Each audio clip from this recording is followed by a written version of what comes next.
नमस्कार दोस्तों, आज का पॉडकास्ट बहुत खास होने वाला है क्योंकि ऊंचाई पर तो हर कोई जाना चाहता है, लेकिन वास्तव में जब इस जमीन पर सबसे ऊंची चोटी की बात हो, वहां पर पहुंचने का जिसका लक्ष्य हो, जिसने उसे मंजिल बना रखा हो, अगर हम उससे बात करें तो फिर बात कुछ और ही होगी। इस ऊंचाई पर चढ़ना या फिर जिंदगी में सक्सेस की ऊंचाई पर पहुंचना कुछ फिलोसॉफिकल कनेक्शन भी है।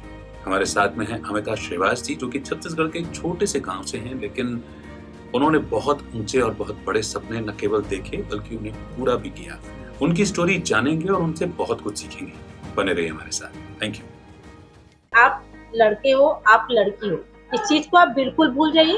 एक माउंटेनियर या एक पर्वतारोही ही होता है, वो कोई लड़की और लड़का नहीं होता है। उन लोगों पे ज्यादा हंसी आती है जो सोचते हैं कि बस इससे तो नहीं होगा, या जो हमारे हारने का, क्योंकि ये लाइफ है। यहाँ ऐसे भी लोग होते हैं जो आपके हारने का भी इंतजार करते रहते हैं, और जो हमारी जीवन को ज्यादा मजेदार बनाते हैं, क्योंकि वही लोग होते हैं जो हमारे जीवन को मजेदार बना सकते हैं। अगर हमारे फेदर जैकेट में थोड़ा भी छेद हुआ तो हम श्योर हैं कि एक रात में मौत हो सकती है।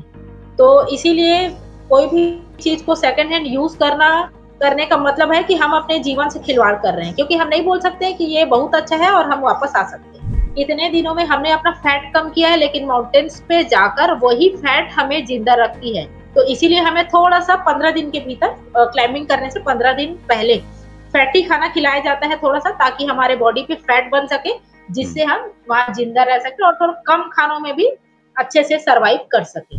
आप जितना ज्यादा मौन रहेंगे उतने ऊपर जाएंगे। मैंने माउंटेन से ये चीज सीखी, जितना ज्यादा शांत रहेंगे उतना ज्यादा ऊपर जाएंगे, क्योंकि शांत जो रहता है, ऐसे जैसे होता है कि समुद्र अगर चुपचाप है तो इसका ये मतलब नहीं है कि उसमें गहराई नहीं है और उसमें लहर नहीं आ सकती। एक बार लहर आना शुरू हुआ मतलब वो तबाही ला सकती।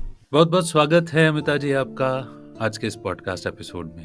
Thank you sir. आपसे बात करना बहुत इंटरेस्टिंग रहेगा क्योंकि पर्वतारोहण या माउंटेनियरिंग एक बहुत ही ऐसा सब्जेक्ट है ना, हर कोई इसके बारे में जानने का इच्छुक रहता है। मैं इसको फिलोसॉफिकल नजरिए से भी देखने की कोशिश कर रहा था कि लोग ऊंचाई पर जाना चाहते हैं, आगे बढ़ना चाहते हैं अपनी जिंदगी में, और आपने धरती पर सबसे जो ऊंची चोटी है वहां पर जाने का लक्ष्य बना लिया है अपने लाइफ में। उसके बारे में बात करूं, उससे पहले मैं जानना चाहूंगा, क्योंकि आप छत्तीसगढ़ की एक बहुत छोटी सी जगह चांपा से आती हैं। किलिमंजारो अफ्रीका का आपने सफर कर लिया, आप यूटी कांगड़ी फतेह कराई हैं, और अब आगे और भी आपके लक्ष्य हैं जिसके बारे में हम बात करेंगे। ये माउंटेनियरिंग की आपकी जर्नी शुरू हुई, उससे पहले मैं जानना चाहूंगा आपकी बचपन की लाइफ कैसे शुरू हुई, कहाँ, मतलब वो उसके बारे में थोड़ा बताइए ना प्लीज। बचपन से मैं जब 7वीं 8वीं क्लास में पढ़ती थी, उस टाइम पे हमारे यहाँ समर कैंप लगा हुआ था। उसमें मार्शल आर्ट सिखाया जाता था, लेकिन मुझे इस चीज की भनक भी नहीं लगी थी। जब हमारा वो कैंप खत्म हुआ तब भी लोग जारी रखे इस चीज को। तब मुझे पता चला समर कैंप खत्म होने के बाद कि यहाँ मार्शल आर्ट सिखा रहे हैं करके। तब मैं वहां गई, तब मैंने वहां मार्शल आर्ट सीखा कुछ साल। फिर मैं अभी तक मेरी जर्नी थी कि मैं मार्शल आर्ट में नेशनल प्लेयर रही हूँ। ये उस टाइम की बात है जब मार्शल आर्ट ओलंपिक में आया भी नहीं था, और हमें इस चीज का ज्ञान भी नहीं था कि हम ऐसे स्पोर्ट्स में आगे बढ़ सकते हैं। तो अगर हम उस टाइम पे सोचते हैं कि हम इसी में करियर बनाते हैं, तो हमें मार्गदर्शन देने वाले शायद कोई नहीं थे हमारे आसपास में, या हम जिस जगह में रहते हैं जी। अगर उस टाइम पे हमें इस चीज का ज्ञान रहता कि हम किसी भी स्पोर्ट्स में आगे बढ़ सकते हैं या मार्शल आर्ट में, तो इस चीज के लिए मैं निश्चिंत मतलब एकदम श्योर रहूंगी कि मैं आज एक अच्छी खिलाड़ी होती और अपने देश के लिए खेल रही होती। बिल्कुल मैं समझ सकता हूँ, एक अपनी क्षमताओं को व्यक्ति जानता है तभी ऐसी बात कह रहा होता है। पर आज भी अगर मैं देखूं तो आप देश का ही नाम रोशन कर रही हैं। जहां भी आप जाती हैं फतह करके आते, फतह करके लौटती हैं।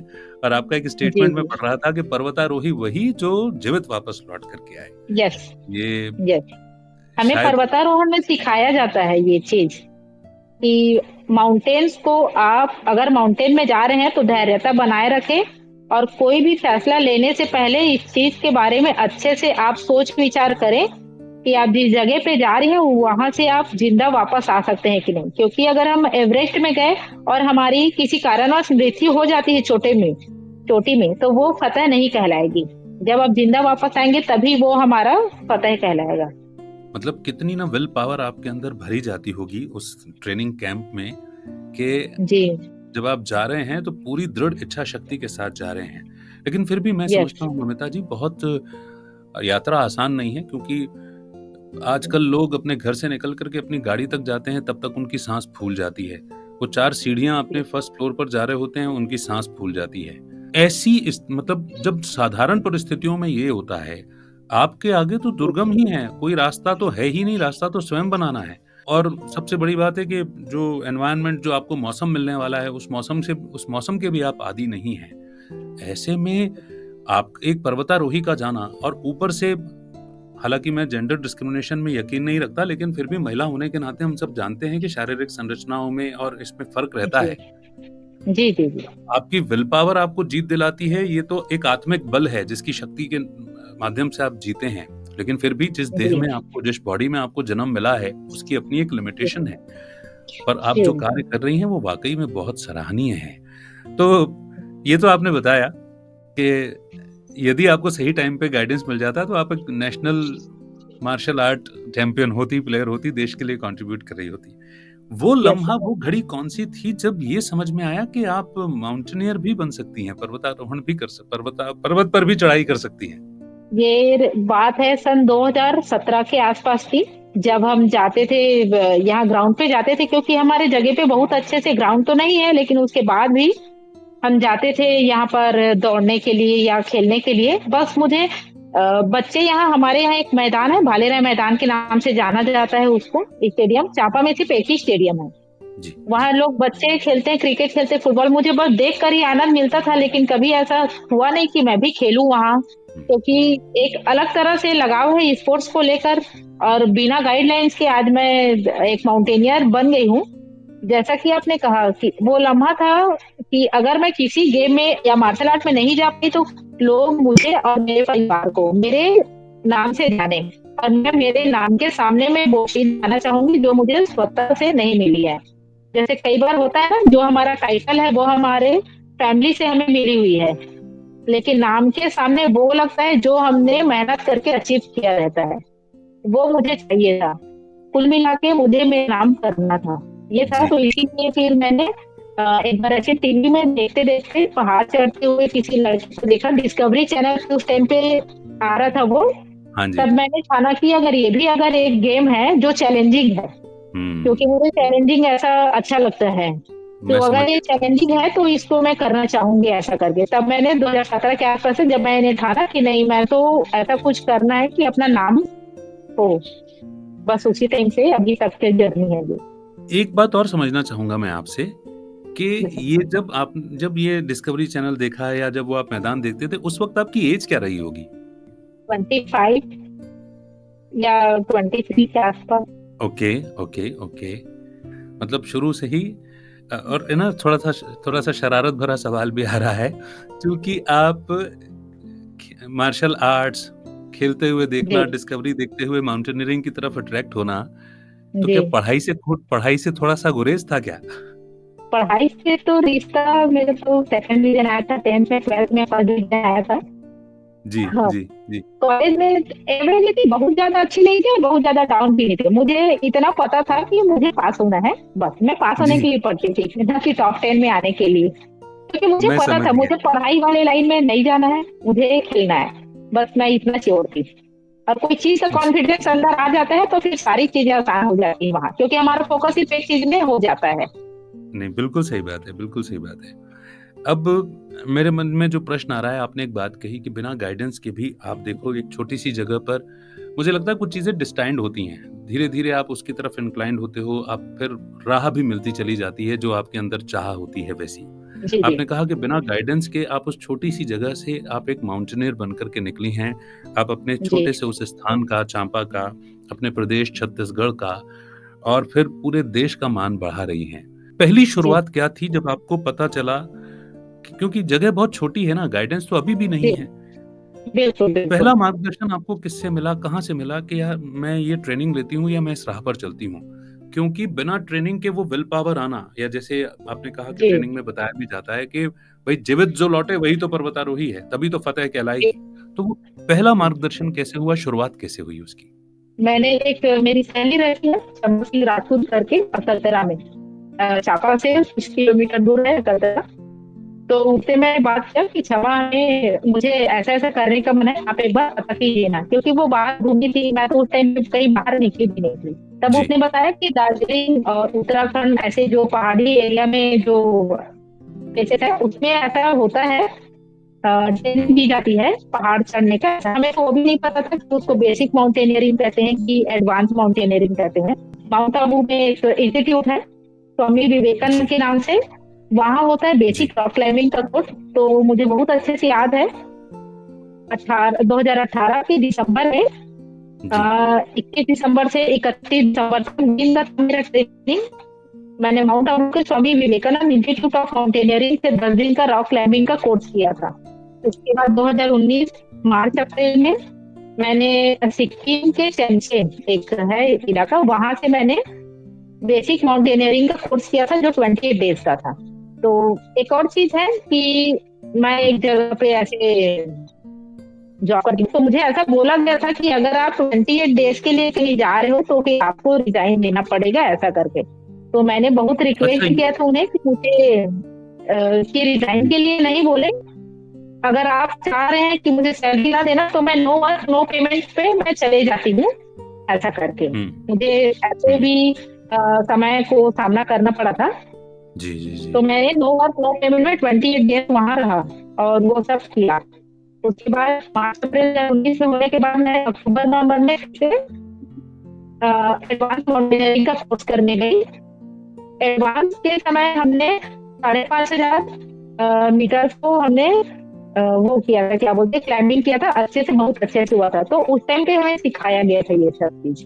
और यहाँ एक सवाल, हालाँकि कई सवाल सारे सवाल मेरे मन में आ रहे हैं पूछते हुए, लेकिन एक-एक करके मैं उनसे पूछूँ तो पहला सवाल ये होगा, जैसे आपने कहा बेसिक माउंटेनियरिंग और एडवांस माउंटेनियरिंग में फ़र्क होता है, तो क्या जी। हाइकिंग और माउंटेनियरिंग में भी तो अंतर होगा? हाइकिंग क्या माउंटेनियरिंग से पूरी तरह अलग है या उसकी शुरुआत का एक पहली सीढ़ी हो सकती है? आ, हम बोल सकते हैं कि हाइकिंग का मतलब होता है कि अगर हम एक छोटे से पहाड़ पर जा रहे हैं और रात तक वापस आ सकते हैं, ओके, ये है हाइकिंग। जैसे हाइकिंग और ट्रैकिंग ऐसे होता है कि हम थोड़ा सा वेट लेकर वॉकिंग करते हुए चलें। और राइट। माउंटेनियरिंग का ये मतलब है कि आपको शुरुआती के दिनों में माउंटेनियरिंग में पहले रॉक क्लाइंबिंग सिखाया जाएगा। अगर जैसे हमारे पास ग्लेशियर के अलावा रॉक आते हैं तो हम कैसे टेस्ट करके कैसे क्लाइंब करते हैं। जी, उसके बाद हमें 15 दिन, लगभग 10 से 12 दिन हमें rock से ट्रेनिंग किया जाता है। उसके बाद ग्लेशियर ले जाया जाता है। तो ग्लेशियर में हमें ट्रेनिंग मिलती है कि हम माउंटेन्स पे कैसे रहें और कैसे माउंटेन के साथ व्यवहार करें। और वाह! अगर कुछ अनहोनी होती है तो हमें अपने कैसा जान बचाना है। वहाँ पर हमें बेसिक और एडवांस में दोनों इस चीजों पे बहुत ज्यादा फोकस किया जाता है कि हमें प्रैक्टिकल और रिटन एग्जाम दोनों को पास करना पड़ता है। उसके बाद हमें सर्टिफिकेट दिया जाता है। ओके, ये तो बहुत नई बात है कि रिटन एग्ज़ाम भी होता है इसमें। यस, वहाँ रिटन एग्जाम भी होते हैं। हमें जो भी इक्विपमेंट्स के बारे में हम जो पढ़ते हैं और इतने जी, दिन से हमें ट्रेनिंग दिए जाते हैं, क्योंकि उनके नाम थोड़े अलग अलग होते हैं। जैसे जी। हमने बोला कि जैसे कैरेबिनर और सीट हार्नेस ऐसे चीजों का प्रैक्टिकल होता है, में पहचान कराई जाती है कि कौन से इक्विपमेंट का क्या नाम है ऐसा, और उसका रिटर्न एग्जाम भी होता है, तब जाके हमें वो सर्टिफिकेट। बिल्कुल, बिल्कुल, बिल्कुल। एक चीज़ पूछना चाहूँगा अमिता जी कि यस सर। जैसा आपने कहा कि आप जॉब कर रहे थे, आपको ये कहा गया कि अगर आप इतना लंबी ट्रेनिंग पर जाओगे तो आपको रिज़ाइन देना पड़ेगा। और उससे भी पहले मैं ये पूछूँगा कि आपके घर का वातावरण, घर का माहौल कैसा रहा? किसने सपोर्ट किया, किसने विरोध किया? क्योंकि जिस कार्य में आप जा रहे हैं उसमें जान का जोखिम है। जनरली माता-पिता अपने बच्चों को ऐसी फ़ील्ड में जाने ही नहीं देते, जहाँ जान का जी। जोखिम हो। और ऐसा तो है नहीं कि उनको किसी ने नहीं बताया होगा या पता ना चला होगा या उनको नहीं समझ ना हो कि भैया ये पहाड़ पे जा रहे हो, इतना आसान नहीं है। तो किसका सपोर्ट मिला, जी, किसका विरोध का सामना करना पड़ा? मैंने एक्चुअली घर में बताया था कि मैं एक सिंपल सी ट्रेनिंग में जा रही हूँ जो 28 डेज का होगा। जी। तो घर में तो सबसे पहले हुआ कि अरे 28 डेज बाहर रहेगी, कैसे हुँ, होगा ऐसा करके। तो मैंने कहा कि एक तो ट्रेनिंग है, वहाँ 10 से 12 लोग रहेंगे, क्योंकि टाइम पे मैं गई वहाँ उस हाँ टाइम पे जी। एक्चुअल में मेरे लिए भी पहली बार था इतने दिन बाहर रहना, पहली बार घर से इतने दिनों के लिए बाहर निकलना, पर मुझे भी जानकारी नहीं थी ज़्यादा। तो मैंने राइट। घर में सिर्फ यही बोला था कि सबको पता था कि क्योंकि हम स्कूल के टाइम पे स्काउट गाइड पे रहते थे, छोटे-छोटे स्पोर्ट्स में रहते थे। तो जी। आदत था मेरा ऐसे बाहर निकलना, लेकिन 28 डेज़ मेरे लिए भी पहली बार था और क्योंकि छत्तीसगढ़ से बाहर जाना और ज़्यादा पहली बार। तो हाँ। घर में सबसे पहले सवाल था कि कौन-कौन जा रहा है? जी, जी। जी, ये सबसे पहला क्वेश्चन था। मैंने बोला कि मैं 28 डेज़ के लिए जा रही हूँ बाहर ऐसा, तो हुँ। सबसे पहला क्वेश्चन था कौन-कौन जा रहा है? लोग हाँ, कहाँ-कहाँ से हैं? कितने हाँ, बॉयज़ कितने गर्ल्स हैं? ये चीज़ हमारे घर में भी था उस टाइम पे कि कितने हाँ। बॉयज़ के साथ कितने गर्ल्स जा रहे हैं, ऐसा था। तो मैंने सारा क्वेश्चन का आंसर दिया धैर्यता के साथ, जी, कुछ बनाया, कुछ ओरिजिनल जैसे भी बना क्योंकि मुझे निकलना था 28 डेज़ के लिए। जी, जी, जी, जी। तो घर में भी ठीक है बोले क्योंकि पहले भी बाहर जा चुकी हूँ, हालाँकि 28 डेज़ पहली बात है, तो बोले कि जी, ठीक है अच्छे से रहना, सुबह-शाम फ़ोन करना, कितने हाँ, लोगों के साथ हुई ये सब कुछ लेकिन सब ठीक-ठाक हो गया। बिल्कुल ठीक। अच्छा, एक बात बताइए, जैसा मैंने आपके बारे में जाना, पढ़ा, स्थान तो छोटा था ही, है ना? और मैंने समझा कि आपने एक आंगनबाड़ी कार्यकर्ता के रूप में अपना जॉब शुरू किया था। तो यस। उ उसमें ज़िम्मेदारी भी बहुत होती है और जहाँ तक मैं समझता हूँ कि ऐसी भी कोई फैमिली नहीं होती जो आर्थिक रूप से सुदृढ़ हो। तो वो सब उस सब के लिए क्या आपको विरोध का सामना नहीं करना पड़ा? और फिर अगर करना भी पड़ा, तो फिर वो सपोर्ट कैसे आया आपके पास? हाँ, हमारे घर में भी माहौल ऐसा तो एकदम अच्छे से आर्थिक स्थिति नहीं है कि सपोर्ट कर सके। जी, लेकिन तभी मैंने उनको प्लीज़ बोला और मैंने मेरे भाई को बोला कि भाई मैं यहाँ जा रही हूँ, मुझे इतने पैसों की ज़रूरत है। और इसमें एक हुँ, नाम और लेना चाहूँगी, जो मैंने पहले बताया था, क्षमा सिंह राठौर, मेरी बहुत अच्छी दोस्त है। जी, उसको मैंने क्योंकि वो कंप्यूटर का काम जानती थी, वो टिकट जी, करना था, तो मैंने उसको बोला था कि मेरे आने-जाने का टिकट कर दे। जब मैं हाँ, आऊँगी, मेरी सैलरी आएगी। ये तो पता ही नहीं था कि मैं आके दोबारा जॉइन होंगी कि नहीं, ये मुझे मैं खुद भी श्योर नहीं थी। तो मैंने हुँ, सिर्फ उसको इतना बोला कि मेरे आने-जाने का टिकट कर दे, जब मेरी सैलरी मिलेगी तो मैं तुझे दे दूँगी वापस। उसने मेरा आने-जाने का कर दिया। और मेरे भाई को मैंने बोला कि भाई वहाँ का फीस इतना है और हुँ, अभी मेरी सैलरी आनी कुछ बाकी है, तो थोड़ा फीस तू दे, बाकी मेरी सैलरी जो पिछले माह का आना है, वो उससे मैं जी, कवर कर लूँगी। ऐसा हाँ, करके मैंने ये हुआ मेरा ये फाइनेंशियल को मैंने यहाँ सँभाला।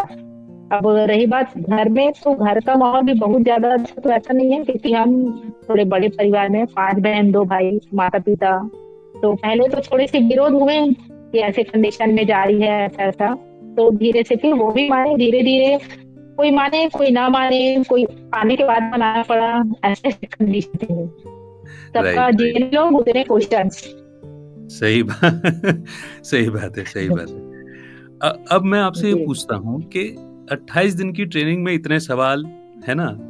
28 दिन की जी। ट्रेनिंग के इतने इंतज़ामात और इतना संघर्ष, है ना? जुगाड़-तुगाड़, लेकिन आपकी विल पावर है जी, कि आप सारी चीज़ें कर रहे हैं। बात जब जी, अफ्रीका जाने की हो, भई गाँव से बाहर हम दूसरे स्टेट में जा रहे हैं तो इतने सवाल हैं। लेकिन जब देश से ही जी, बाहर जा रहे हैं, तब कितने न सवाल जी, आपने का सामना किया होगा। उस परिस्थिति को कैसे हैंडल किया? जी। वो परिस्थिति से ज़्यादा मुझे बेसिक और एडवांस माउंटेनियरिंग के टाइम पे मैं जा रही थी जब 20 डेज़ के लिए, वो ज़्यादा मेरे लिए वो सँभालने वाला था। क्योंकि जब ओके। अफ्रीका जाने के लिए मेरा सिलेक्शन हुआ, तो हुँ। घर में सारे लोग खुश हुए, मेरे पूरा जिला प्रशासन खुश हो गई उस टाइम पे तो। अरे वाह! बहुत क्योंकि बढ़िया। फाइनेंशियल अपने को चाहिए था। जब मुझे हुँ, पता चला कि मेरा सिलेक्शन ऐसा-ऐसा है करके, जब मेरे पास लेटर आया, तो उसमें लिखा था कि उसमें इतना अमाउंट लगेगा तब आप जा सकते हो। क्योंकि जी, माउंटेनियरिंग एक बहुत ही महँगा खेल है। आप जब भी एक्सपीडिशन करेंगे, आपको उसका पे करना पड़ेगा या आपको कोई स्पॉन्सर करेगा, इसमें गवर्नमेंट भी सपोर्ट करती है ना? जैसे इससे पहले भी मुझे करी है ऐसा करके। जी, जी, तो जी। मैंने जब घर में बताया कि मुझे अफ्रीका जाने का लेटर आया है करके, तो सारे लोग खुश हो गए, लेकिन वहाँ पर एक अड़चन थी कि हुँ, इतनी राशि तो हमारे पास नहीं है, हम तो बिल्कुल एफर्ट नहीं कर सकते, फिर कैसे करना है, फिर कैसे जाएगी? जी, तो जी, अपने जी, पास जी। कुछ था नहीं ज़्यादा, तो मैंने एक लेटर लिखा, मैंने खुद अपने हाथ से लिखा था। हुँ, यहाँ उस टाइम पे 2021 का टाइम था, मुझे बहुत अच्छे से याद है, 2020 का लास्ट था वो एक्चुअल में। जी, जी, जी, जी, जी। कोविड चल ही रहा था। कोविड की फर्स्ट तो वेव मैंने जा हमारे चुकी थी जिला उसके प्रशासन बाद को, में। यस, तो मैंने अपने जिला प्रशासन को लेटर लिखा कि मेरा सिलेक्शन ऐसा-ऐसा हुआ है, और क्योंकि मैं आर्थिक रूप से हम इतने मजबूत नहीं हैं कि हम इतनी राशि पे कर सकें, तो आपकी मदद चाहिए। तो जिला प्रशासन ने मुझे मदद जब किया, तो हमारे यहाँ जो लोकल न्यूज़पेपर आती है, हुँ, हरिभूमि बंदर, उसपे बहुत अच्छे से आया था कि जिले की बेटी कर रही फिल्मी बंजारू पता करने की तैयारी। बस उस लाइन के सामने सारे लोग रेडी हो गए, तो मुझे ज़्यादा संघर्ष करना नहीं पड़ा, क्योंकि जिला प्रशासन मदद कर रही थी, तो सारे लोग खुश थे। पूरे जिले में मतलब जी, खुशी का माहौल था एक, हमारे जी। लोकल में भी और घर में भी। किसी को जी। पता नहीं था कि मैं ऐसा कर रही हूँ। लोग पूछ रहे थे कि अच्छा वहाँ पे मेरे भैया को और हमारे जो भी मेंबर्स इधर-उधर जाते हैं। अगर मैं आपके इस स्टेटमेंट को सुनूँ, तो थोड़ी देर पहले आपने कहा था कि एक खुद की पहचान आप बनाना चाह रहे थे। आपको लोग आपके काम से जानें, आपकी ये शुरू से ख़्वाहिश थी। तो ये वो सफ़र की शुरुआत थी कि अब आप अपनी मंज़िल की ओर धीरे-धीरे बढ़ रहे थे। भई, एक एडवेंचरस स्पोर्ट्स में तो शामिल हो ही रहे थे, लेकिन नाम भी धीरे-धीरे आपको मिलने लगा था और आपकी जो चाहत थी उसके चलते आपको फिर सबका सपोर्ट भी धीरे-धीरे मिलने लगा था।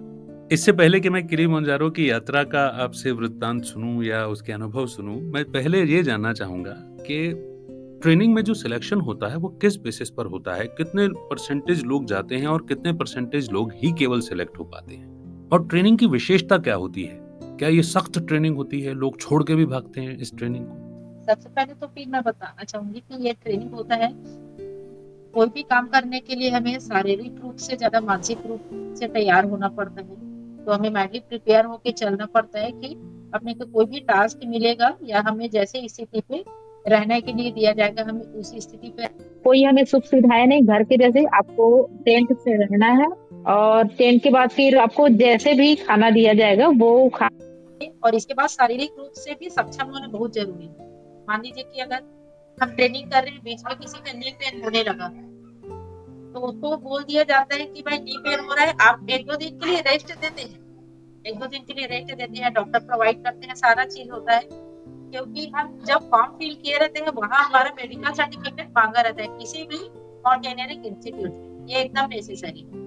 आपके एडमिशन के टाइम पे ही आपसे मेडिकल सर्टिफिकेट माँगा जाएगा। आपको कोई प्रॉब्लम तो नहीं राइट। है तो कितना है? तो उस बेसिस पे हमारे मेडिकल सर्टिफिकेट के बेसिस पे हमारा सिलेक्शन होता है कि अगर हम पूरी तरह से फिट है तो, या कोई प्रॉब्लम है तो पहले से जानकारी उनको दे दिया जाए, ताकि वो इस राइट। चीज़ की तैयारी कर लें या सजग रहें। तो कितना परसेंटेज लोग सिलेक्ट हो पाते होंगे? मान लीजिए 100 लोग गए कैंप में, तो कितने लोगों को वो सर्टिफिकेट यस, मिल पाता है? परसेंटेज वाइज़ मैं समझना चाह रहा हूँ, जो जिनको ट्रेनिंग के लिए वो कॉल जाता है कि आप सिलेक्टेड हो।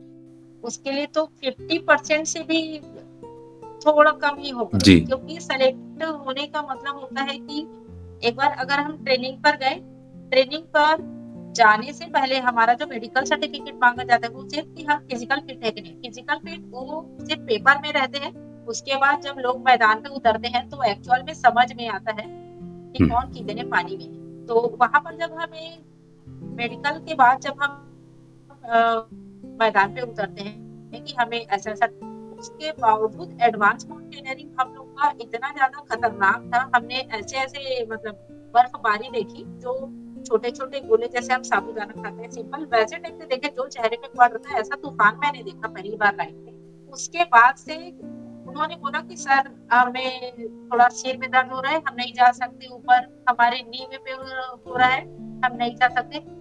वो एडवांस ट्रेनिंग के टाइम पे था, और इससे पहले उन्होंने अफ्रीका और यूरोप से आ गए थे। उसके बावजूद उन्होंने ऐसा बोल दिया सिर्फ़ उस तूफान को देखकर। ऐसे लोग भी रहते हैं कि विल पावर जिसका जहाँ पर डाउन हुआ, मतलब वो ऊपर चढ़ना बहुत मुश्किल है। तो बहुत सारे लोग तो नहीं जा पाते हैं, 50% के आस-पास जा पाएँगे जितने लोग रहते हैं। मतलब 50% तो वैसे ही फ़िल्टर लग जाता है और उसके बाद भी बहुत सारी चीज़ें होती होंगी जो एडवांस ट्रेनिंग के लेवल पर और फिर छँटनी हो जाती है। तो एक बात मुझे बताइए कि जिन्होंने आपको बेसिक ट्रेनिंग दी जी, या एडवांस ट्रेनिंग दी जी, या जी। जिन्होंने सिलेक्शन के लिए फिर बुलाया, क्या वो आपकी यात्रा में मेंटर बन कर के आपके साथ में जाते हैं या फिर आपको ही जाना होता है और नए मेंटर मिलते हैं अगली जर्नी या अगले चैलेंज के लिए? जहाँ से हमारे जैसे पिछले टाइम एक कंपनी से मेरा सिलेक्शन हुआ था, वो हमें भेजती है, लेकिन वो खुद नहीं जाती है। कई बार होता है कि वो अपने कंपनीज के ऊपर है कि अगर हमें ग्रुप मिल गया तो वो चली जाएगी, लेकिन ग्रुप नहीं मिला, सिर्फ मुझे मेरा सिलेक्शन हुआ है इस टाइम पे, तो मुझे अकेले जाना है, तो वहां से यहाँ से मैं अकेले जाऊंगी और मुझे वहां से सीधा वो शेरपा हमें प्रोवाइड किया जाता है। ओके, ओके, ओके, गॉट तो इट। कई बार होता है कि हम बिना मेंटोर के भी अपनी यात्रा तय करते हैं, सीधा हमें माउंटेन के पास ही मिलते हैं, या जिस देश जा रहे हैं जिस माउंटेन पे उस जगह में जाकर मिलते, यहीं से हमारे साथ में जी, जाते हैं, ऐसा कोई जरूरी नहीं। आपने बहुत अच्छी एक बात कही कि इस ट्रेनिंग की शुरुआत जो है वो मानसिक तैयारी से पहले होती है, फिर उसके बाद आपकी फिजिकल फिटनेस की बात आती है। तो बिना मानसिक तैयारी के तो मैं जानता हूं कि ग्राउंड ही सबसे पहला वही बनाया जाता है। तो ऐसी क्या चीजें होती हैं जो मानसिक तैयारी में बहुत इंपॉर्टेंट होती हैं? क्योंकि जब तक माइंड मेकअप नहीं हुआ तब तक आप आगे कुछ नहीं कर पाते। जी, कहते हैं ना, मन जीते तो जगत जीत। तो सबसे पहले वो फतेह तो आप अपने मन में जीतते होंगे, है ना? वो यस उस सर, प्रिपरेशन यस में सर। वो क्या ट्रेनिंग के हिस्से होते हैं, वो क्या महत्वपूर्ण बातें होती हैं जो एक माउंटेनियर को भी ध्यान में रखनी चाहिए, और जो एक सामान्य व्यक्ति के लिए भी जो अपनी ज़िंदगी में कुछ करना चाहता है, सफल होना चाहता है, उसके भी काम आ सकती हैं? ये सबसे पहले तो हम जिस रास्ते पर चल रहे हैं, जो हमारा लक्ष्य है, जैसे मेरा लक्ष्य था कि मैं माउंटेनियर बनूं, पहाड़ चढ़ूं और मेरा अपना खुद का और मेरे साथ में मेरा परिवार, मेरे प्रदेश का नाम ऊंचा करूं। ये मेरे लिए लाइन एकदम क्लियर था। जब मैं वहां इंटर करी, जब मैं पहली बार गई ऐसा करी ट्रेनिंग, तब ट्रेनिंग में हमें जो सिखाया पढ़ाया जाता है, क्योंकि हमें माउंटेन्स के बारे में सबके लिए अधिकतर है, पहली बार था, हम क्योंकि ग्राउंड लेवल पे ऐसे रहते हैं, जी। हमारा छत्तीसगढ़ में ऐसे तो नहीं है बहुत ज्यादा ग्लेशियर। तो हमें जो सबसे पहले सिखाया जाता है कि हम जब माउंटेन्स पे गए तो हमारा विल पावर छोटे छोटे चीजों से, वहाँ के जो इंस्ट्रक्टर्स रहते हैं, वो हमारे एक तरह से टीचर ही हैं, हम वहाँ स्टूडेंट हैं, वो हमें सिर्फ छोटा छोटा टास्क देते हैं, क्या हम उस चीज को करने में सक्षम है कि नहीं है, अगर सक्षम है तो क्या हम अकेले कर सकते हैं, या अकेले के साथ क्या हम टीम वर्क कर सकते हैं क्या, क्योंकि कोई भी काम टीम वर्क के बिना सफल हो पाए कहना बहुत मुश्किल है, क्योंकि टीम वर्क हुँ। आपको कहीं न कहीं चाहिए। तो जिसके में वो क्षमता रहती है कि जो 2 लोगों को लेकर चल सके, फिर अच्छा काम या अच्छा लीडर बन सकता है। तो हमें सबसे पहले सिखाया जाता है कि अगर आप माउंटेन्स पर जा रहे हैं और अगर पानी की ज़रूरत किसी आपके कलीग को है, तो आप सबसे पहले देखेंगे कि पानी आप अपने लिए रखेंगे, उसके बाद अपने कलीग को देंगे। क्योंकि सुरक्षित आप रहेंगे, उसके बाद दूसरों को सुरक्षित कर पाएँगे। तो सेफ्टी फर्स्ट, ये हमें शुरू सिखाया जाता है। आप दूसरों को बचाइए, ये बहुत अच्छी चीज़ है, लेकिन दूसरों को कब बचाएँगे जब आप खुद बचेंगे तब। ये सबसे पहले दिया जाता है हमें ट्रेनिंग जी, जी, जी। में। सकारात्मकता कि नहीं, आप जिस काम के लिए आए हो बिल्कुल जीत सकते हो, कोई नेगेटिविटी, वहाँ कोई एक-दूसरे से नहीं बोलेगा, ऐसा भी हमें सिखाया जाता है अच्छे से, तो वो धीरे-धीरे माइंड सेटअप होते जाता है, बस। उसके बावजूद अगर कोई नेगेटिव सोचता है, तो फिर वो उनकी गलती होती है और कहीं न कहीं ये उभर कर आ जाती है। धीरे-धीरे एक-एक दिन सोचते गए तो 28 डेज़ जाने से पहले और 24 या 25th डेज़ पर वो फिर बूस्ट हो जाता है, फिर वो नेगेटिविटी, फिर वही लोग माइनस पीछे आ जाते हैं। इसीलिए सकारात्मक बातें ही वहाँ बताई जाती हैं। सही बात है। और कितने महत्वपूर्ण पहलू हैं ये किसी भी व्यक्ति के लिए कि सबसे पहले तो नेगेटिविटी जी, को आउट करना है। दूसरी बात, जैसे मैं स्पिरिचुअल मार्ग में भी या स्पिरिचुअलिटी के रास्ते पे भी यही दिखाया जाता है, स्व-सेवा से ही औरों की भी सेवा हो सकती है। कि आप अपने को अपलिफ्टमेंट यस, करोगे, अपने को सुधारोगे, अपने को मजबूत करोगे, तो अपने आस-पास के लोगों को भी मजबूत बना पाओगे, उनकी मदद कर पाओगे। और लीडरशिप के लेवल पर भी ये जी, बहुत इम्पोर्टेंट और बहुत महत्वपूर्ण बात है। हालाँकि इसमें कुछ कॉन्ट्रास्ट भी जी, हैं, अ, लेकिन मैं समझता हूँ कि इसके कोर प्रिंसिपल जो हैं वो आपकी विजय और फिर आगे आपकी वजह से औरों की विजय की ओर आपको ले जाते जी, हैं। मैं अब ये जानना चाहूँगा कि ये जो आपकी पहली यात्रा थी किलिमंजारो की, जो देश से बाहर की यात्रा, आपने जी, अपने ज़िले, अपने प्रदेश, अपने देश का नाम रोशन किया। उस यात्रा का कोई एक ऐसा अनुभव जो जो आपको हमेशा याद रहता है, आपकी कोई लर्निंग बन गया हो वो, और जो सबके लिए बड़ा काम का जी। हो? ये सबसे पहले तो मैं बताना चाहूँगी कि फ्लाइट पे मेरा पहली बार था। मैंने कभी फ्लाइट जर्नी करी नहीं थी और पहले ही बार में मुझे इंटरनेशनल जाने का मौका मिला। ये मेरे लिए खुद भी सौभाग्य की बात है। जी। तो मुझे बस इतना पता था, खुद में कॉन्फिडेंस था, मुझे हिंदी इंग्लिश आता है, मैं लोगों की बात समझ सकती हूँ, तो मैं कहीं घूमूंगी नहीं, मैं वापस इंडिया और इंडिया से घर तो पहुंच ही जाऊंगी, मैं इतना श्योर थी। क्योंकि हम बच्चों को सिखाते या हमें बड़ों से सीख मिली है, अगर हम जैसे हम कहीं भी घूमने जाते थे या पेरेंट्स के साथ जाते थे, अपना नाम अपना एड्रेस याद रखो, कहीं भी जाओ और बता दो किसी बड़े को, वो पहुंचा देंगे। इतना चीज मुझे बचपन से याद है। यही चीजें मैंने यहाँ भी अफ्रीका भी जाने से पहले था कि मुझे हिंदी इंग्लिश आता है, मेरा नाम पता सब आता है, मैं कहीं भी रहूँ देश के किसी कोने में मैं अपने घर तक पहुंच सकती हूँ। तो सबसे पहले मैं चांपा से रायपुर के लिए निकली। रायपुर में जैसे जैसे क्योंकि बोर्डिंग पास बना, ये सब मेरे लिए सब पहली बार था। हम क्योंकि बहुत बार रेलवे स्टेशन मैं गई हूँ, तो हमें कई बार वहाँ पूछना पड़ता है किसी किसी चीजों के लिए। मैंने बस वैसे ही एकदम धैर्यता के साथ रहा, मैं बिल्कुल हड़बड़ाई नहीं। और मुझे जैसे जैसे कहीं जाने के लिए, चेक इन करने के लिए, बोर्डिंग पास बनाने के लिए ऐसा ऐसा होता गया, मैं धीरे धीरे आगे बढ़ते चली गई।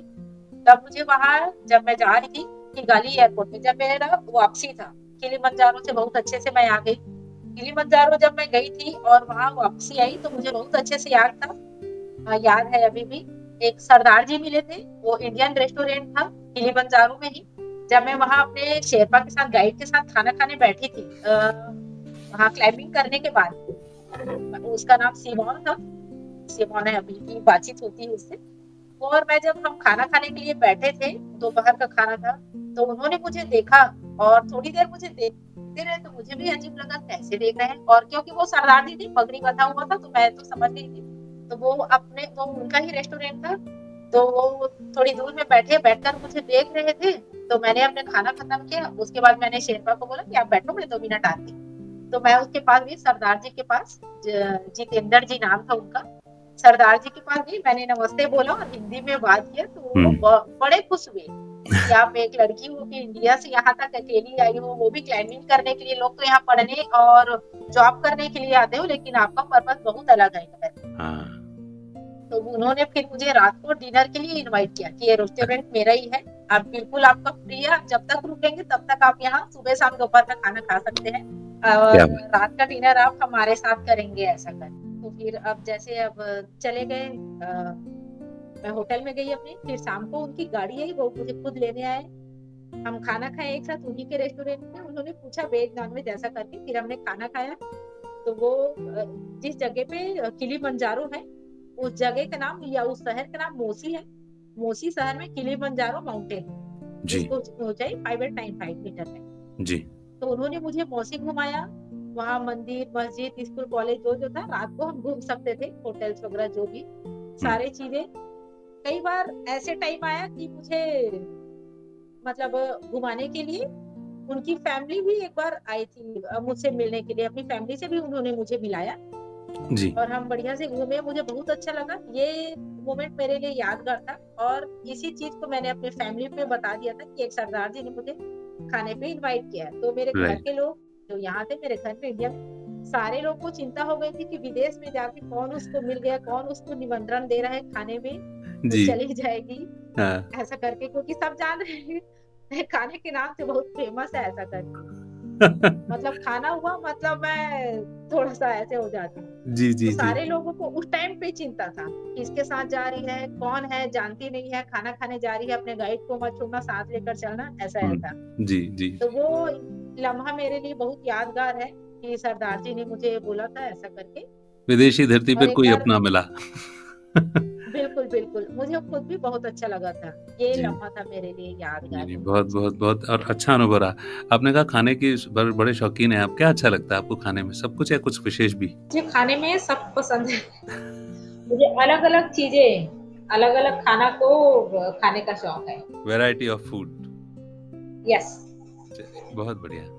ये तो सबसे यादगार आपने लम्हा बताया, क्योंकि पहला एक्सपीरियंस आपका फ्लाइट का, वो भी अच्छा रहा, वहाँ जाकर के सरदार जी भी मिले विदेशी धरती पर, और भोजन अपनी पसंद का वैरायटी फूड मिलता रहा। वैसे भी पंजाबियों का फूड बहुत अच्छा होता है जी जी।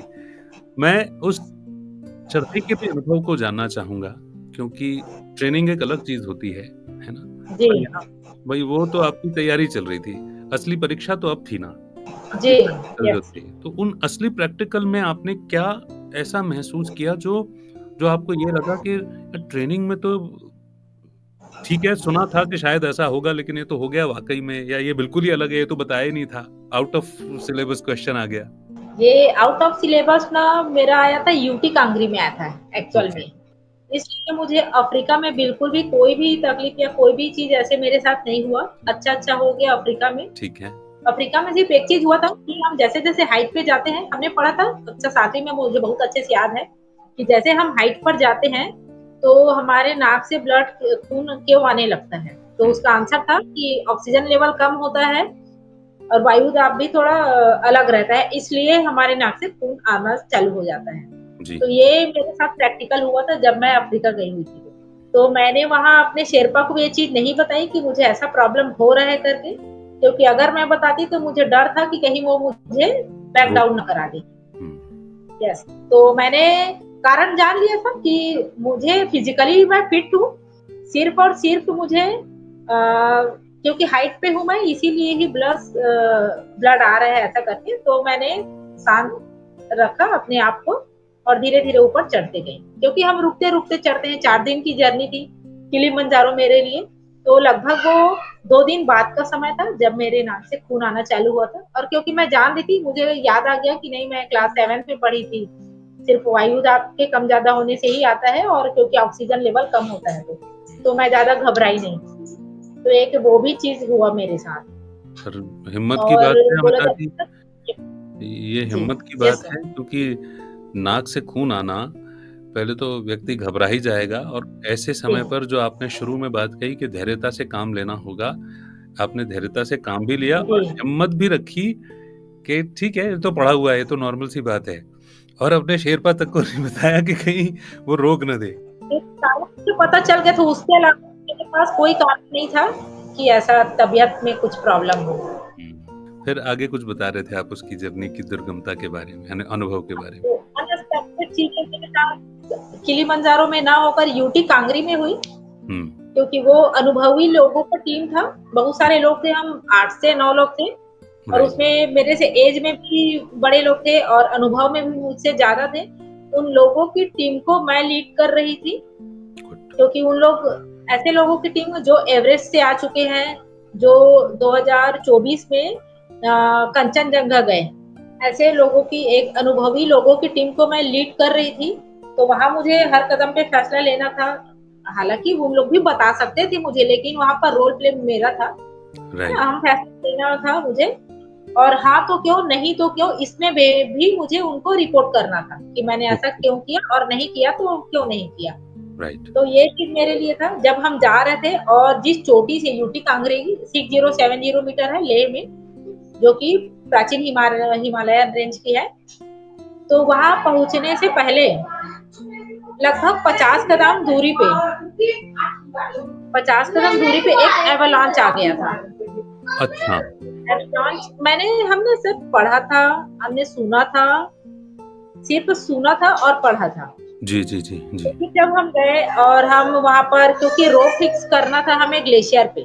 हाँ जी, रोप फिक्स करने के लिए जैसे ही हम वहाँ पर होल्ड करने का बारे में सोचते ही या करने की कोशिश करते, वो बर्फ का टुकड़ा टूट कर आ जाता सर पे। ऐसा हमने सिर्फ पढ़ा था कैसा होता है, हमने एक्चुअल में देखा नहीं था। ये मेरे लिए प्रैक्टिकल था और नया था। तो जो मैंने उस टाइम पे बोला था कि एक सफल माउंटेनियर वही होता है जो वापस जिंदा आ सके। राइट, तो राइट, लगभग चोटी से 50 कदम दूरी पे मैंने एवालांच देखा। उस समय रुके, हमने फिर से रोप फिक्स करने के बारे में सोचा। लगभग रोप फिक्स करने के लिए हमने 3 से 4 बार प्रयास किया, हुँ, लेकिन वो हो नहीं पाया, क्योंकि राइट, काफ़ी ऊँचाई ग्लेशियर को पार करके जाना था। हुँ, तो हमने वहाँ से वापस आना ही सही समझा कि हम इनको नेक्स्ट ईयर करेंगे ऐसा करके। ओके, वो ओके, अनुभव मेरे लिए था और ये अनएक्सपेक्टेड चीज़ें थी। जो मैंने पढ़ा वो मेरे साथ प्रैक्टिकल हुआ हुँ, और अच्छी बात थी कि मैं एक वहाँ को उस टीम को लीड कर रही थी। और राइट, मेरे लिए ये और अच्छा लगा कि मैंने सही फैसला लिया आपका आपका कि जब डिसीज़न हमने वापस आया और वापस आ यस, राइट, आपका जब हम डिसीज़न वापस आके इस विषय पे हम बात करने लगे, तब मुझे शेरपा ने बताया कि नहीं आपने सही फैसला लिया कि आप अच्छे वापस आए। क्योंकि वहां उसके बाद जाकर वापस आएंगे कि नहीं आएंगे इसकी गारंटी कुछ नहीं थी। सही बात है। मुझे इसलिए मुझे बिल्कुल सही बात है कि पीछे हटना भी एक जीत, मैं पीछे हटना हार नहीं, पीछे हटना भी यहाँ जीत ही हुई यहाँ पर। और श्री श्री जी जी कृष्ण का एक नाम रणछोड़ दास है ना, मुझे वो भी याद आ गया कि ऐसे ही वही वाली समझ की बात है। जी अच्छा, एक सवाल पूछूंगा अमिता जी, मेरा ऐसा मानना समझना है, जो मेरे बड़ों ने सिखाया, जो मुझे स्पिरिचुअलिटी सिखाती है, कि फीमेल्स जो रहती हैं वो मेंटली तो स्ट्रांग रहती ही है, इसमें तो कोई दो राय नहीं है।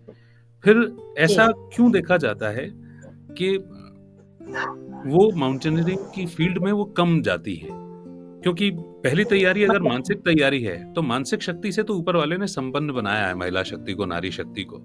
फिर क्या वो शारीरिक शक्ति से क्षीण हो जाते हैं, या क्या ऐसा होता है जिसकी वजह से इनकी संख्या कम है इस फील्ड? कई मामलों में होता है, जैसे कि माउंटेनियरिंग फील्ड में हमें सबसे पहले यही चीज सिखाया जाता है कि आप लड़के हो, आप लड़की हो। इस चीज को आप बिल्कुल भूल जाइए। एक माउंटेनियर या एक पर्वतारोही ही होता है, वो कोई लड़की और लड़का नहीं होता है। वहां पर हमें भूलना पड़ेगा कि हम लड़की हैं या हम लड़के हैं। एक पर्वतारोही होता है, सबसे पहले उनके दिमाग में बैठा दिया जाता है। राइट। उसके बाद जो हमारी शारीरिक संरचनाएं हैं, कई तरह से समस्याएं हमें आती रहती हैं। हुँ, तो मैंने ये चीज देखा है और ये अनुभव किया है।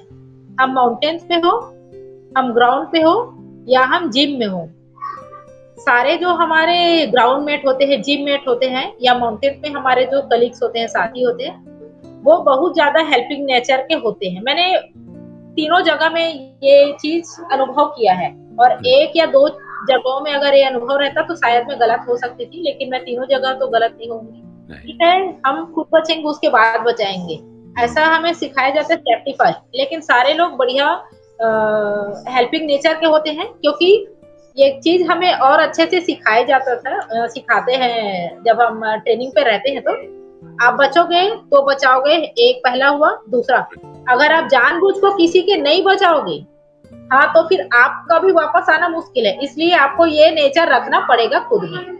गुड। हाँ, इसलिए अगर आप सक्षम हो बचाने में या किसी चीज को करने में, तो आप बिल्कुल कीजिए, जितना हो सके उतना कीजिए। क्योंकि हुँ, अगर आप किसी के साथ गलत करोगे तो आपको फिर फल यहाँ से कुछ जल्दी ही मिलता है, उधर फल। ऐसा मैंने सुना है, और ऐसा ट्रेनिंग में कई बार बोल भी देते हैं। बहुत बड़ी बात कही है आपने कि वहाँ से कुछ जल्दी वहाँ पर हाँ, आपको बहुत महसूस हो जल्दी जाता है। मिलता है।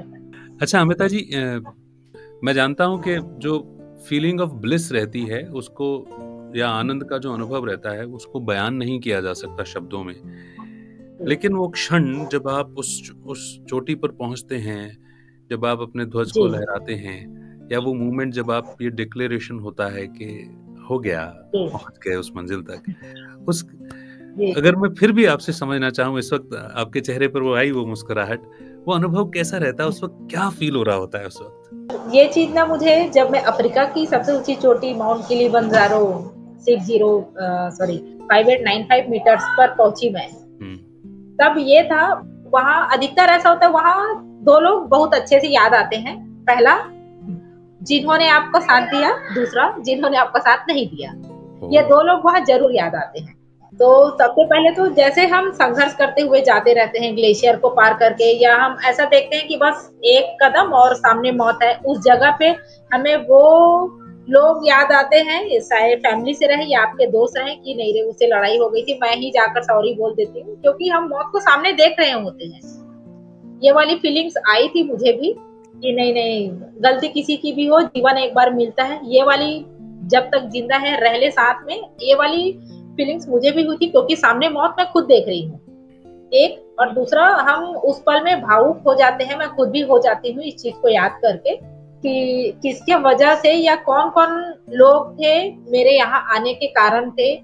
और वो उन लोगों पे ज्यादा हंसी आती है जो सोचते हैं कि बस इससे तो नहीं होगा, या जो हमारे हारने का, क्योंकि ये लाइफ है। यहाँ ऐसे भी लोग होते हैं जो आपके हारने का भी इंतजार करते रहते हैं, और जो हमारी जीवन को ज्यादा मजेदार बनाते हैं, क्योंकि वही लोग होते हैं जो हमारे जीवन को मजेदार बना सकते हैं। वो लोग बहुत अच्छे से याद आते हैं, और उन लोगों के लिए भी हम वेल विशेष ही मांगते हैं, क्योंकि हम देख रहे होते हैं जिंदगी से लड़के हम मौत के मुंह से बच के जाना है। तो इसे हमें जीवन की महत्वपूर्ण जो चीजें हैं ना, महत्व हमें अच्छे से समझ में आती है। तो वहाँ वैसे लोग ज़्यादा अच्छे से याद आते हैं जिन्होंने साथ दिया, जिनके वजह से या जो मुझे हेल्प किए तो मैं यहाँ तक पहुँची हूँ। और दूसरा, जो हमारे हारने के इंतज़ार करते रहते हैं, उसके लिए बस जवाब बन के चले जाता है। जो हमारे सीएम ने ट्वीट किया था कि अमिता जी आप पर हमें गर्व है, ये उन लोगों के लिए जवाब था कि जो मेरे हारने का इंतज़ार कर रहे हैं। अमिता जी आप थैंक्स। लोग जी, बहुत मतलब मैं जब से आपसे जुड़ा हूँ मैं देख पा रहा हूँ कि इस वक्त आप अपने आप एक बहुत ही आत्मविश्वास से भरी हुई एक एथलीट के रूप में मैं आपको देख रहा हूँ, आप स्क्रीन पर जब से अपीयर हुई हैं, है ना? और आपने कहा कि आपने मौत के क्षण को भी अनुभव किया। जिंदगी के प्रति आपका नजरिया किस तरह से बदला है जब से आपने इस फील्ड को ज्वाइन किया है? सच में ये बात सही है कि जिंदगी का नजरिया तो सच में बदला है, क्योंकि जीवन जीने में कई सारे लोग होते हैं जो परोपकारी होते। ये मेरा व्यू है, सबका अपना अपना नजरिया होता है। जीवन में कई लोग अहंकारी होते हैं, कई लोग धैर्यता पूर्वक से रहते हैं और कई लोग परोपकारी होते हैं। मेरा ये मानना है कि अगर आप स्वतः सक्षम हैं तभी आप परोपकार करें, और अहंकार नाम का तो कोई चीज जीवन में नहीं रखना चाहिए। क्योंकि मैं हम हमारे घर में सभी ऐसे हैं, एकदम सरल स्वभाव, कोई पूछे तो जवाब देना, नहीं पूछे तो नहीं जवाब देना। अपने काम से मतलब रखिए और जितना हो सके दूसरों की सहायता कीजिए, मदद कीजिए, क्योंकि हम खुद जान रहे हैं मौत के मुंह से। जब मैं एक बात बताना चाहूंगी, जब मैं बेसिक ट्रेनिंग में गई थी अपने, तो मुझे बहुत अच्छे से याद था, स्नोफॉल हो रहा था, हम सारे लोग आ रहे थे लेकिन हम रोप अप में नहीं थे। रोप अप का मतलब होता है कि हम रोप से जुड़े हुए रहना, ओके। कि अगर कोई एक फिसल के गिरता है तो दूसरा अगर आइस एक्स लगा ले ग्लेशियर पे तो हम अटक जाते हैं। उस टाइम पे हम ऐसा नहीं थे, ऐसे हम नहीं आ रहे थे। तो मुझे बहुत अच्छे से याद है कि जब हम लोग ग्लेशियर से आ रहे, तो मेरा कमर के नीचे का हिस्सा पूरी तरह से बर्फ में चला गया था, क्योंकि हम आ रहे थे सीधा सीधा, और वहां थोड़ा क्रेवास जैसे था, उसको क्रेवास बोला जाता है। तो मेरा कमर के नीचे का हिस्सा पूरी तरह से बर्फ में के अंदर चला गया था। मैं चिल्लाई सबको कि नहीं, हेल्प करो हेल्प करो। तो 2 बॉयज आए हमारे टीम से और दोनों मेरे हाथ पकड़कर मुझे खींचकर बाहर निकाले। उस समय से मैंने सीख लिया कि हमारे अगला कदम पे हमें क्या मिलेगा हम बिल्कुल सोच नहीं सकते हैं। इसलिए जीवन जैसे मिला है अच्छा से जिए, और बिल्कुल ना अहंकार, ना कोई भी चीज की जल्दबाजी, ना कुछ नहीं। एक मेरा थोड़ी-सी जिज्ञासा आ रही है मुझे। हालाँकि आपने हर बार कहा जी कि पर्वतारोही वही जो फ़तह करके वापस जीवित भी लौट कर के आए। जाने की जर्नी अक्सर करके दिखाई जाती है, उसकी कठिनाइयाँ बताई जाती हैं और अक्सर करके उस मोमेंट पर ही सब वाइंड अप कर दिया जाता है जब आप भावुक हो रहे होते हैं, इमोशनल हो रहे होते हैं। जीत का पल दिखा दिया जाता है। जी मगर उसके बाद की जो जर्नी है वापस उतर कर के आने की, उसके बारे में कभी नहीं दिखाया जाता है। तो क्या उतरना भी उतना ही दुर्गम, उतना ही कठिन रहता है, उतना ही इम्पोर्टेंट रहता है या फिर उतरना आसान है इसलिए उसके बाद की कोई बात ही नहीं करता? जो हमने सुना है, हमें बताया जाता है कि जाने के समय तो अच्छे से चले जाते हैं, हुँ, लेकिन जो डेथ होते हैं या एक्सीडेंट्स होते हैं, वो रिटर्न के टाइम में ज्यादा होते हैं। तो रिटर्न के टाइम में होते हैं, इसलिए जाने के समय हम धीरे धीरे आसानी से चले जाते हैं, लेकिन आने के समय हमने फतह कर लिया, अब ये खुशी का टाइम हो गया। तो वो जो जल्दबाजी और हड़बड़ी में ही आधे से ज्यादा दुर्घटनाएं होते हैं। तो इसीलिए जाने के समय धीरे धीरे खुशी खुशी आराम आराम से जाते हैं, लेकिन आने के समय फतह हो गया करके जो उमंग, जो ओवर कॉन्फिडेंस बोल सकते हैं शायद, ऐसा, या जो जल्दबाजी की नहीं हमने कर लिया ऐसा करके होता है, या हुँ, अपनी धैर्यता को थोड़ा खो देना, उमंग उत्साह से कुछ ज्यादा ही भर जाना, वो घटनाओं को आमंत्रित करते हैं, वैसी वाली फीलिंग्स। तो राइट। इसीलिए जितनी धैर्यता से आप चढ़ेंगे, उतरने के समय उससे ज़्यादा धीरज की ज़रूरत होती है। कितनी अच्छी बात है। आपने कितने अच्छे शब्दों में समझाई कि जाना-आना दोनों ही बहुत महत्वपूर्ण है और दोनों ही जी, जगह बैलेंस बहुत इम्पोर्टेंट है, धैर्यता का। ये बिल्कुल, एक बिल्कुल। एक बड़ा स्टेबल एलिमेंट है, कॉमन एलिमेंट है जो आपको रखना ही है, बना कर के रखना ही है। क्या बात है। अमिता जी आपने एक बात जी, बताई कि ये बहुत ही महँगा स्पोर्ट है ना? इसमें स्पॉन्सरशिप भी बहुत लगती है, पैसा भी बहुत लगता है। तो इसमें इसकी जो ये जो कॉस्ट बढ़ती है, जो ये जी, कॉस्टलियर हो जाता है, उसका रीज़न जी। यात्रा है या फिर वो जो इक्विपमेंट हैं, जो जो टूल्स हैं, जो आपको लगते हैं यात्रा के दौरान इस पर्वतारोहण के दौरान? किस वजह जी। से, मतलब कुल मिलाकर के किस वजह से ये ज़्यादा महँगी हो जाती है? सबसे ज़्यादा महत्वपूर्ण तो इसमें खर्च इतना इसलिए आता है क्योंकि इसके बहुत सारे इक्विपमेंट्स इंडिया में नहीं बनते हैं, वो ओके, फॉरेन से मंगाए जाते हैं। ओके। और फॉरेन से मंगाए जाते हैं, दूसरा हम इसमें अगर यहाँ मिल रहा है या कहीं और भी मिल रहा है, तो इसके लिए ब्रांडेड लेना बहुत ज़रूरी है क्योंकि माउंटेन्स पे जाकर आप किसी से उधारी नहीं ले सकते उधारी नहीं ले सकते, और हम जुगाड़ भी नहीं पैसे चला भी सकते। यूज़ नहीं कर सकते क्योंकि ये ज़िंदगी का मामला रहता है। आप वापस थोड़ी अगर हमारे फेदर जैकेट में थोड़ा भी छेद हुआ, तो हम श्योर हैं कि एक रात में मौत हो सकती है। तो इसीलिए कोई भी चीज़ को सेकंड हैंड यूज़ करने का मतलब है कि हम अपने जीवन से खिलवाड़ कर रहे हैं क्योंकि हम नहीं बोल सकते कि ये बहुत अच्छा है और हम वापस आ सकते हैं। रेंट पे भी मिलती हैं चीज़ें, लेकिन रिस्क कौन ले?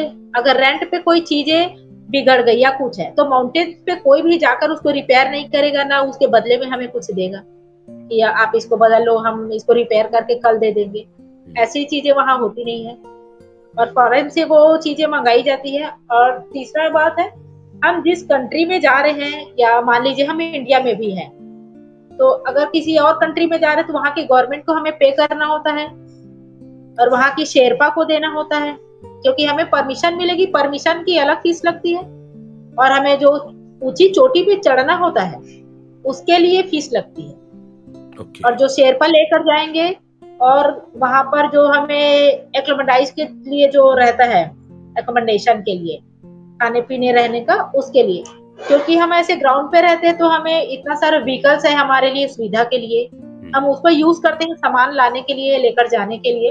लेकिन माउंटेन्स पे only man power doing their work, no vehicles there, we don't have option on there. तो हमारे पास व्हीकल्स के लिए कोई ऑप्शन नहीं रहते, जो भी वर्क करते हैं हमारे मैन पावर से करते हैं, तो इसलिए उनको जो रहता है, इसीलिए खर्च ज़्यादा आता है। और एक चीज़ और है, अगर कोई व्हीकल से या आपने देखा है जहाँ रेलवे स्टेशन रहता है या जहाँ जंक्शन रहते हैं, वहाँ चीज़ें काफ़ी सस्ती मिलती हैं और जी, जहाँ जंक्शन या रेलवे स्टेशन नहीं रहता, वहाँ सिंपल सी चीज़ें भी महँगी मिलती हैं। वो सही बात। इसलिए क्योंकि उसके आने-जाने का जो खर्च निकल जाता है ना इसीलिए। तो माउंटेन्स पे मैन पावर काम करती है, इसीलिए वहाँ चीज़ों का भाव ज़्यादा बढ़ा हुआ रहता है। जी, जी, जी। ट्रांसपोर्टेशन ही नहीं है तो फिर ज़ाहिर-सी बात है कि कॉस्ट तो बढ़ ही जाएगी उसकी। अमिता यस, जी, हालाँकि बात गंभीर चल रही है लेकिन फिर भी एक सवाल मुझे आ गया। आपने कहा आप खाने-पीने के जी। बहुत शौकीन हैं, लेकिन जब आप इस जर्नी पर जा रहे होते हैं तब तो आप बहुत सारा खाने-पीने का सामान रख ही नहीं सकते। तो यस, है ना? तो उस वक़्त 2 चीज़ें मैं आपसे यहाँ पे समझना चाहूँगा। एक, कि क्या इस चीज़ की भी ट्रेनिंग होती है और आपका मनोबल किस प्रकार से काम आता है, कम खा कर के भी आगे बढ़ना? क्योंकि बहुत ज़्यादा खा कर के तो वैसे ही भारीपन शरीर में आ जाता है, तो आप नहीं बढ़ सकते। एक तो ये ट्रेनिंग जी। होती होगी। दूसरा, फिर आप क्या लेकर के चलते हैं वो फूड जो आपको मदद करता है, आपको एनर्जी प्रोवाइड करता रहता है? हमें जब ट्रेनिंग पे हम रहते हैं, तो हमें खाने-पीने के लिए पूरी छूट दी जाती है। ओके। लेकिन ट्रेनिंग के बाद जब हम किसी चोटी को क्लाइंबिंग करने के लिए जाते हैं, ये ठीक वैसे ही है, स्कूल में पढ़ाना, पढ़ाने के बाद बोर्ड एग्ज़ाम में जाना। बोर्ड एग्ज़ाम से पहले हम पढ़ते हैं, ना कि टीचर हमें पढ़ाते हैं, हाँ, हाँ। सेल्फ स्टडी जैसे।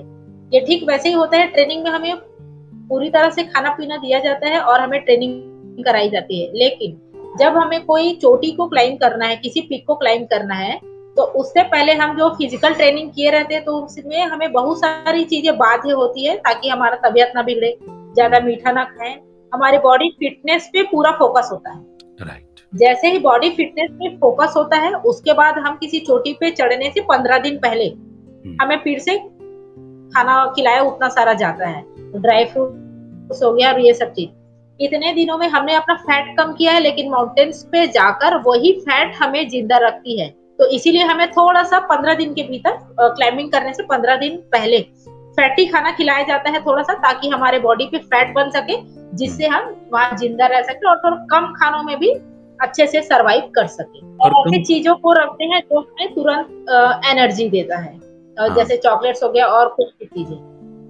Okay, okay. उसकी भी किट बनती होगी पूरी ना, कि ये मेरा यस, खाने-पीने का उसका भी अलग मेन्यू रहता है हाँ, कि दूसरा कैंप तक क्या-क्या रखना है, दूसरा से तीसरा कैंप में क्या रखना है और कितना रखना है। और मोस्ट इम्पोर्टेंट ऑक्सीजन सिलेंडर। वो तो कैरी करना ही पड़ता है। Right, right, yes, right, right.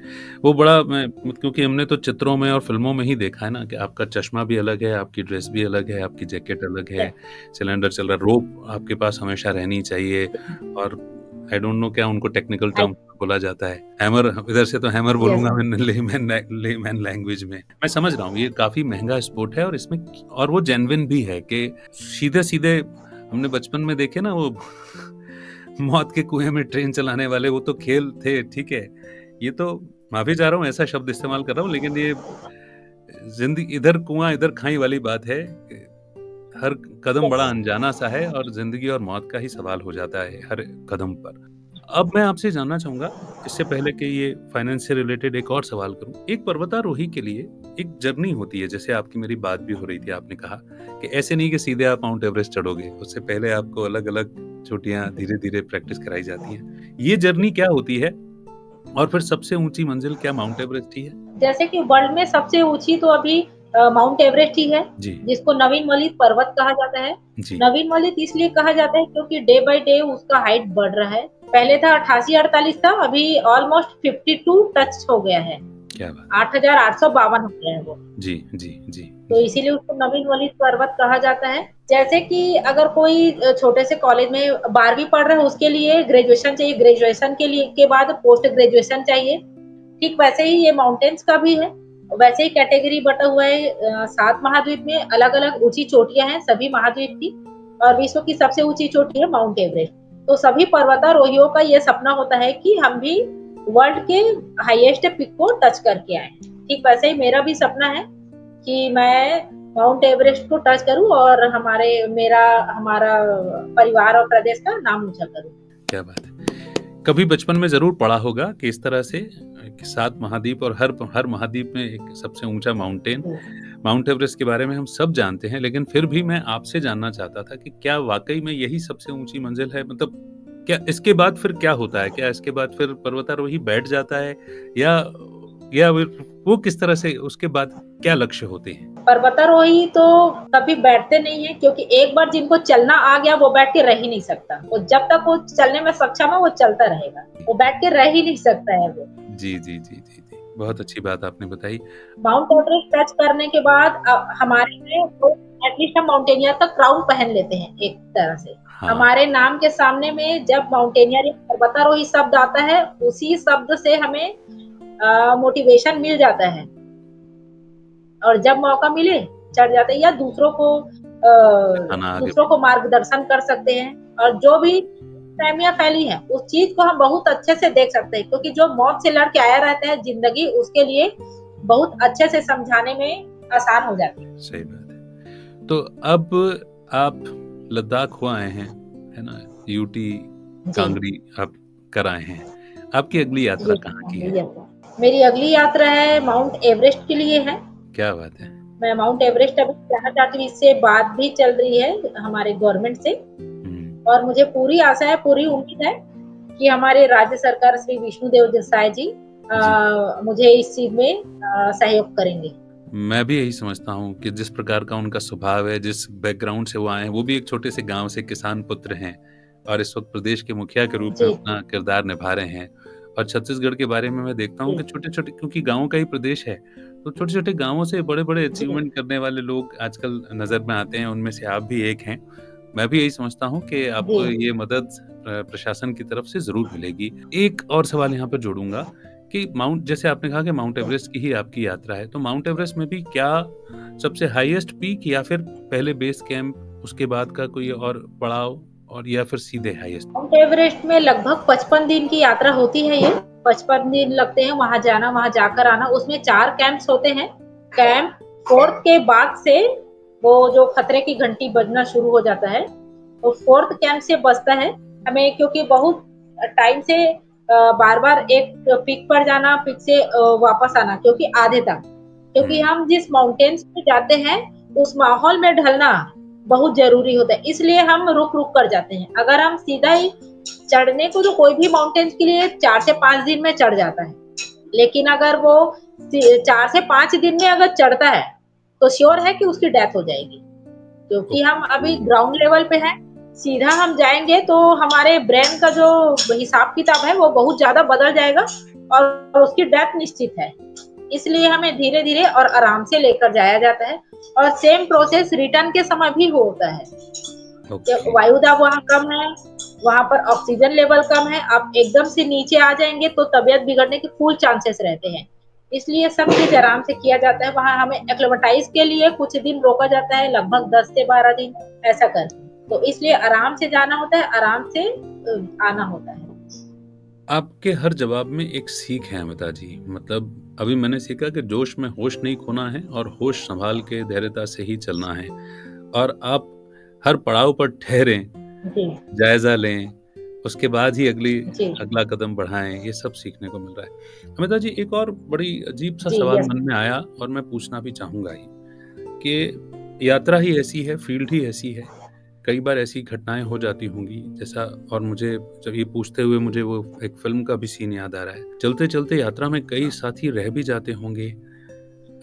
मेरे कहने का मतलब है कि वो कोई ऐसी बड़ी भूल के चलते अब वो आगे किसी भी प्रकार की यात्रा नहीं कर सकते होंगे। ऐसे भी क्या दृश्य आते हैं, क्या आपने अनुभव किए? और जब ऐसा आते हैं तब भी तो अपने आपको मनोबल बनाए रखना होता होगा, तो वो कैसे होता है? ये मेरे लिए एक सौभाग्य की बात है कि अभी तक मेरे साथ ऐसे घटना नहीं हुआ है कि मेरे साथी या मेरे कलीग्स ऐसे हो। लेकिन एक एडवांस कोर्स जब मैं कर रही थी, एडवांस माउंटेनियरिंग का ट्रेनिंग जब मैं कर रही थी, तो एक हमारा बहुत अच्छा साथी था, विपिन करके, जो महाराष्ट्र से है। तो विपिन इसलिए स्पेशल है मेरे लिए क्योंकि जब मैं बेसिक माउंटेनियरिंग में थी तो मुझे एडवांस माउंटेनियरिंग में थी, तो फीस देने में मुझे प्रॉब्लम हो रही थी। तो जी। उसने मुझे फाइनेंशियल सपोर्ट किया था। क्या जब हम एडवांस के ट्रेनिंग में थे, वो एक बहुत अच्छा साइक्लिस्ट भी है। जब हम एडवांस के ट्रेनिंग में थे, तब हम रात का समय था, ठंड था काफ़ी, और हम आग जला के कैंप फायर कर रहे थे और हम अच्छे से वहाँ थे। लेकिन जिस दिन हमें सुबह वहाँ से निकलना था ग्लेशियर के लिए, उस दिन वो एक बार आया, लेकिन जब दोबारा आने का थोड़ा आधे दूर जाने के बाद हुआ, तो वो नहीं आ सका क्योंकि उसको हेडेक होना शुरू हो गया था और उसका तबीयत बहुत ज़्यादा बिगड़ गया था। हमने कभी सोचा नहीं था कि विपिन जैसे स्ट्रॉन्ग मैन, जो एक साइक्लिस्ट है, जो इतना अच्छा एथलीट है, वो कभी उसका तबीयत कभी बिगड़ सकता है करके। जी, जब जी, मैंने उसको ऐसे हालात में देखा, विपिन के साथ साथ कार्तिक, प्रसाद, ऐसे करके 3 से 4 लोग पूरे डाउन साइड चले गए, क्योंकि उसको थोड़ा रेस्ट भी दिया, लेकिन उसके बाद भी उनकी तबीयत में सुधार नहीं हुई। उस दिन से मैंने सीख लिया कि अगर आप कितना भी स्ट्रांग हो, लेकिन अगर समय थोड़ा सा इधर उधर हुआ, तो हमें समझ में आ जाता है कि हम जितना भी स्ट्रांग रहे, एक न एक दिन थोड़ा झुकना पड़ सकता है करके। जी, उस दिन जी, मुझे बहुत तकलीफ हुई थी, बहुत दुख हुआ था। मैं पूरा चाह रही थी कि विपिन हमारे साथ आए, लेकिन वो नहीं आ सका। जी, जी, जी। मैं ये जैसे आपने समय की बात कही कि समय तो अपना खेल जी दिखाता ही है। लेकिन अगर मैं आपसे समझना चाहूँ कि एक इतने स्ट्रॉन्ग एथलीट से क्या कोई चूक हुई होगी जिसकी वजह से ऐसी घटनाएँ हुईं? और जो नए माउंटेनियर्स हैं, जो आपके साथी माउंटेनियर्स हैं, वो किन बातों का ध्यान रखें कि ऐसी चूक ना हो? वो क्या हो सकता है? माउंटेन्स में सबसे पहले हम ऐसे घर के तरफ रहते हैं तो कई बार होता है छोटा-छोटा कि मैंने ये किया, आप भी करके दिखाओ, छोटा-छोटा चीज़ का चैलेंज। हाँ, हाँ, हाँ, हाँ, हाँ। तो हमें ये चीज़ ट्रेनिंग में सिखाई जाती है कि आप माउंटेन्स पर जा रहे हो तो आप चैलेंज नहीं करोगे, ठीक। एक-दूसरे से नहीं करोगे। और कई बार होता है ना कि अच्छा ये रोड, ये तो मैं ऐसे ही चल लूँगी, ये वाला पेड़ में तो मैं ऐसे ही चढ़ कर आ जाऊँगा, सिंपल सा होता है। तो हुँ। आप माउंटेन्स पर बिल्कुल भी चैलेंज नहीं करेंगे कि इतना बड़ा पीक है, मैं तो ऐसे ही चढ़ जाऊँगा। तो कोई मज़ाक में भी नहीं बोलता है।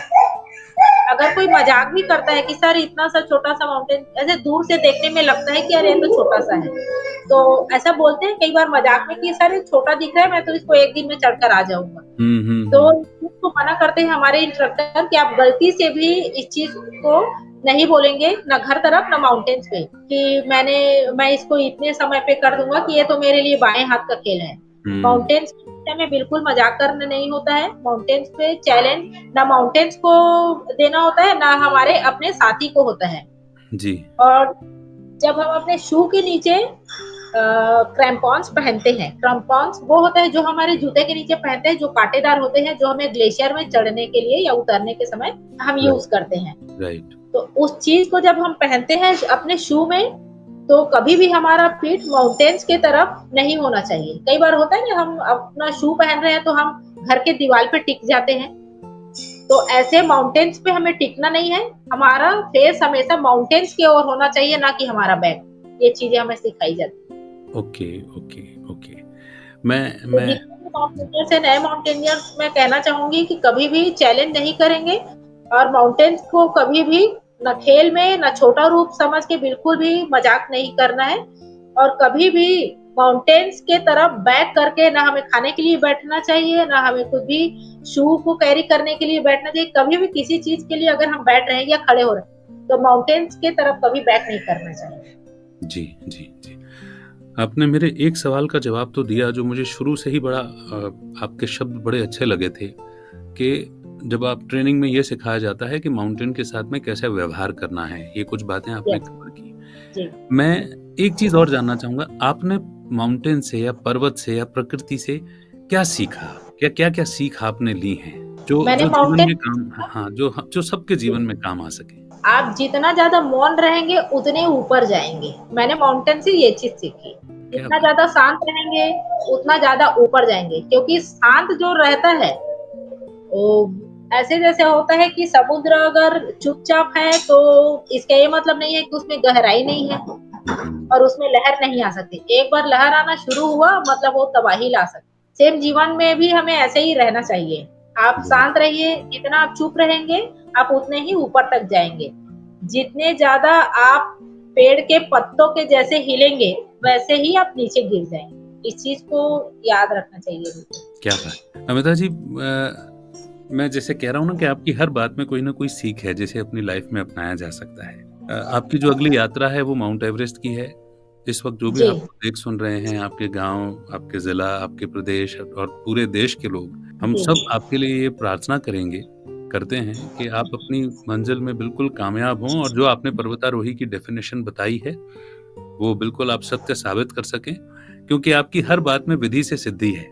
तो मैंने देखा कि आप बेसिक्स को, विधि को फ़ॉलो करते हुए ही अभी तक कामयाब होते आए हैं और आगे भी कामयाब होंगे। ये बहुत सारी शुभकामनाएँ हैं और ऐसे ही जब आप वहाँ से लौटेंगे, तो एक बार फिर हम आपस में संवाद करेंगे, आमने-सामने बैठ कर के बाकायदा बहुत सारी बातें सीखेंगे। बिल्कुल सर, आपने थैंक यू। शुरू में ये भी कहा कि आप अपने क्षेत्र के लिए कुछ करना चाहते हैं, है ना? जी, लक्ष्य, क्योंकि आपने पर्वत से इतनी बड़ी बात सीखी ना, मौन रहना और ऊँचे बढ़ते जाना, आगे बढ़ते जाना। जी, मैं ये तो तय बात है कि हम तब भी मिलेंगे और बातचीत होगी ही होगी। आप सफल हो चुके हैं, मैं आपको ऐसा विज़ुअलाइज़ कर रहा हूँ अभी कि आप वहाँ से, है ना, जीत कर के आ गए हैं, ठीक है? उसके बाद यदि कोई कंट्रीब्यूट करने वाली बात हुई आपकी, आपके क्षेत्र के प्रति या नारी शक्ति के प्रति या समाज के प्रति, तो वो आपने क्या सोच बना रखी है कि मुझे ये करना है? मतलब मैं जानता हूँ कि इसमें कोई कंडीशन नहीं होती कि मैं जब ये जी, ऐसा कर लूँगी तब ऐसा करूँगी। लेकिन होता है ना कि समय जी, समय वाली बात होती है। अभी अभी आप एक यात्रा में हैं।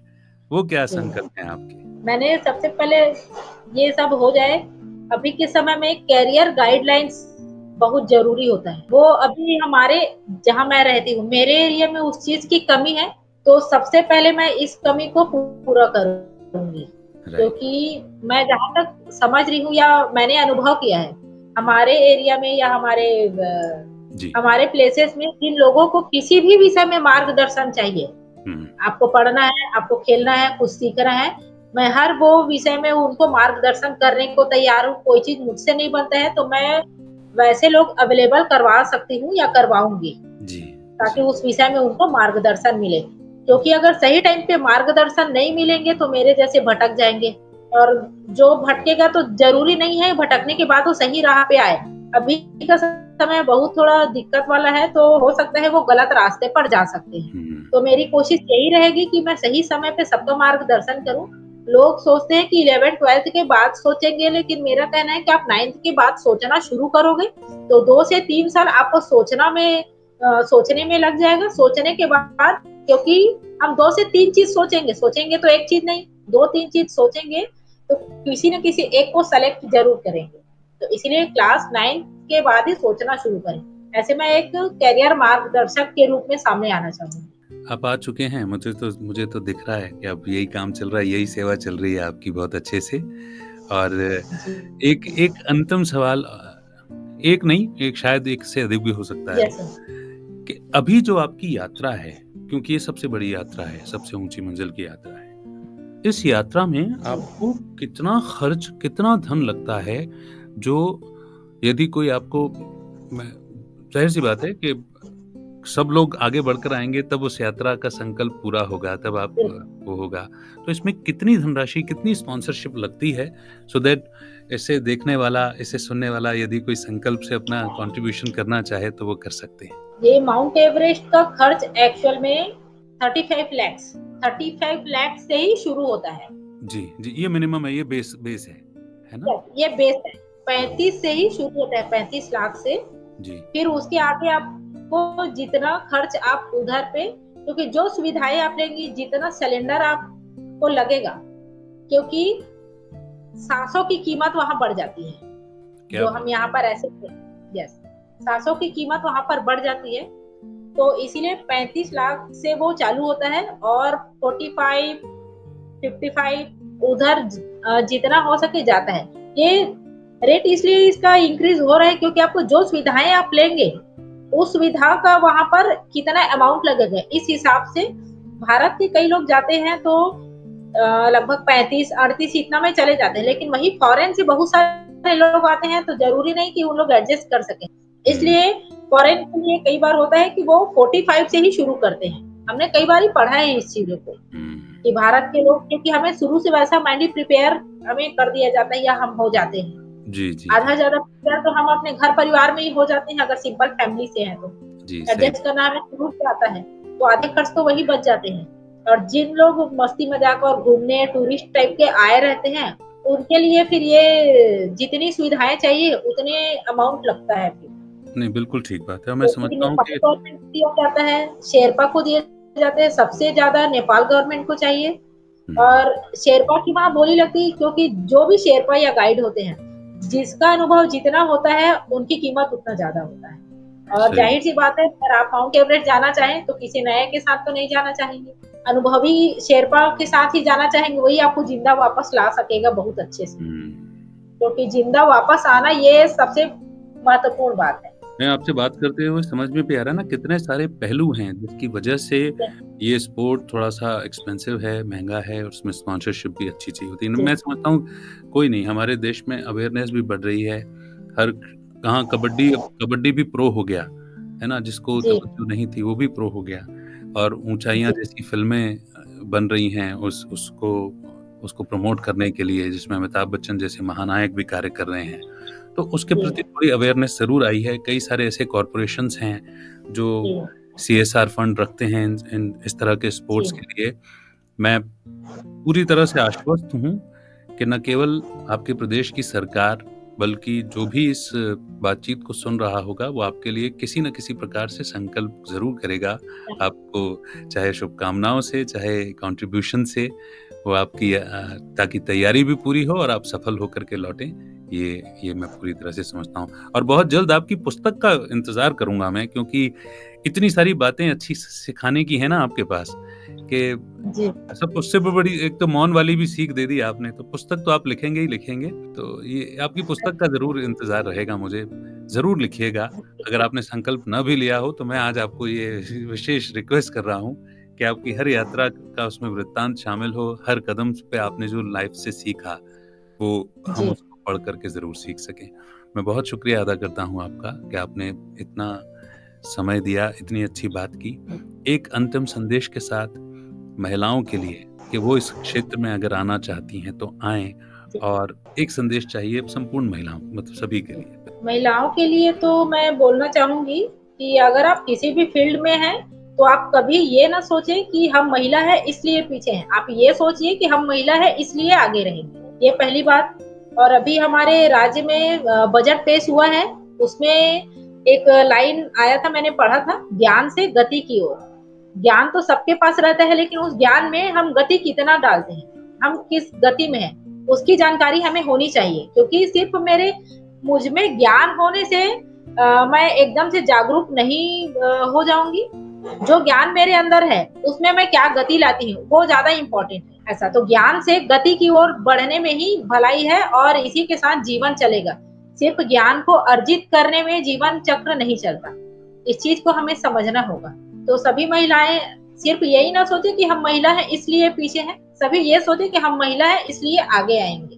कि ज्ञान केवल अर्जित करके बैठना नहीं है, उसका इम्प्लीमेंटेशन भी होना चाहिए, तभी अपना भी और औरों का भी भला हो सकता है। जी, थैंक यू अमिता जी, बहुत अच्छा लगा आपसे सारी बातचीत करके। बहुत सारी शुभकामनाएं आपके लिए। Thank you so much. Thanks. Thank you sir.